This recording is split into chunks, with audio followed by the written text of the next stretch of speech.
ഇത് ശബരിമലയിലേക്ക് പോയ ടൈമിൽ എടുത്ത വീഡിയോ ആണ്. നമ്മൾ പമ്പ വഴിയാണ് സന്നിധാനത്തേക്ക് പോയത്. ആദ്യം നമ്മൾ വെർച്വൽ ക്യൂ ഓൺലൈൻ വഴി എടുത്തില്ല എന്നുണ്ടെങ്കിൽ അവിടെ തന്നെ സ്പോട്ട് ബുക്കിംഗ് ചെയ്യാവുന്നതാണ്. നമ്മൾ നിലയ്ക്കലിൽ നിന്നാണ് സ്പോട്ട് ബുക്കിംഗ് ചെയ്തത്. നിലയ്ക്കലിൽ നിന്ന് പമ്പയിലേക്ക് നമ്മൾ ബസ്സിലാണ് പൊയ്ക്കൊണ്ടിരിക്കുന്നത്. അങ്ങനെ പമ്പയിലേക്ക് എത്തുകയും ചെയ്തു. അങ്ങനെ പമ്പയിൽ നിന്ന് നമ്മൾ തേങ്ങ അടിച്ചിട്ട് നമ്മളെടുത്ത സ്പോട്ട് ബുക്കിംഗ് നമ്മൾ ഇവിടെ കാണിച്ചാൽ മാത്രമേ മുന്നോട്ട് പോകാൻ പറ്റത്തുള്ളൂ. അങ്ങനെ മല കയറാൻ പോവുകയാണ്. വെൽക്കം ടു ഹോളി പൂങ്കാവനം എന്നൊക്കെ എഴുതിയിട്ടുണ്ട്. ഏകദേശം വെളുപ്പിന് 2 മണിയോടെയാണ് നമ്മൾ പമ്പയിൽ നിന്ന് മല കയറാൻ തുടങ്ങിയത്. കാലാവസ്ഥ നല്ലതായതുകൊണ്ട് ബുദ്ധിമുട്ടുകളൊന്നും ഇല്ലാതെ മല കയറാൻ പറ്റുന്നുണ്ട്. മല കയറുമ്പോൾ നമുക്ക് ഇതേപോലത്തെ കന്നി സ്വാമിമാരെ കാണാൻ പറ്റും. അവർ ഒരു ക്ഷീണവും ഇല്ലാതെ നല്ല രീതിയിൽ ശരണവും വിളിച്ച് മുന്നോട്ട് പോകുന്നത് കാണുകയും ചെയ്യാം.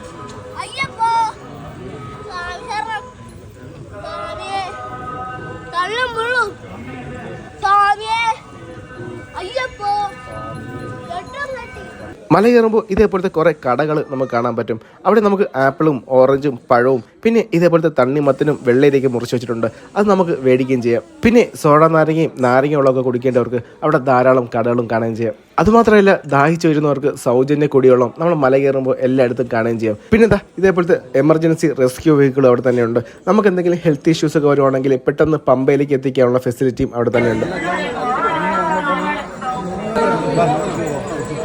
അങ്ങനെ ഏകദേശം വെളുപ്പിന് 4 മണിയോടെ നമ്മൾ സന്നിധാനത്തേക്ക് എത്താൻ പോവുകയാണ്. ഏകദേശം 2 മണിക്കൂർ എടുത്തതേ ഉള്ളൂ നമ്മൾ പമ്പയിൽ നിന്ന് സന്നിധാനത്തേക്ക് എത്താനും. നമ്മൾ പോയ ടൈമിൽ വലിയ തിരക്കൊന്നുമില്ലായിരുന്നു. അങ്ങനെ നമ്മൾ 18ാം പടിയിലെത്തി അയ്യപ്പനെ നല്ല രീതിയിൽ തൊഴുവാൻ പോവാണ്.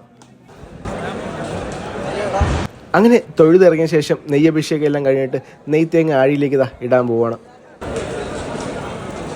പിന്നെ അരവണ മേടിക്കാനുള്ള ക്യൂ ആണ്. അരവണ മേടിക്കാനായിട്ട് കാർഡിനും ക്യാഷിനൊക്കെ സെപ്പറേറ്റ് ക്യൂ ആണ്. അപ്പോൾ നിങ്ങൾ ക്യൂ നിൽക്കുമ്പോൾ ബോർഡ് നോക്കിയിട്ട് വേണം ക്യൂ നിൽക്കാനും. അങ്ങനെ ലാസ്റ്റ് നമ്മളെ കയ്യിൽ അരവണ കിട്ടുകയും ചെയ്തു. 10 പീസ് വരുന്ന ഈ ഒരു ബോക്സിന് 1010 രൂപയാണ് റേറ്റ് വരുന്നത്. അങ്ങനെ അതെല്ലാം കഴിഞ്ഞ് നമ്മൾ അന്നദാന മണ്ഡപത്തിലേക്ക് പ്രഭാത ഭക്ഷണം കഴിക്കാൻ പോവാണ്. ഇത് പ്രഭാത ഭക്ഷണം കഴിക്കാൻ നിൽക്കുന്ന ക്യൂ ആണ്. അങ്ങനെ നമുക്ക് ടോക്കൺ കിട്ടി നമ്മൾ അകത്തേക്ക് കയറുകയും ചെയ്തു. ഏകദേശം 10,000 പേർക്ക് ഇരിക്കാവുന്ന സീറ്റിംഗ് കപ്പാസിറ്റി ഈ ഒരു മണ്ഡപത്തിനുണ്ട്. രാവിലെ നല്ല ഉപ്പുമാവും കടലക്കറിയും ചുക്ക് കാപ്പിയൊക്കെയാണ് കിട്ടിയത്.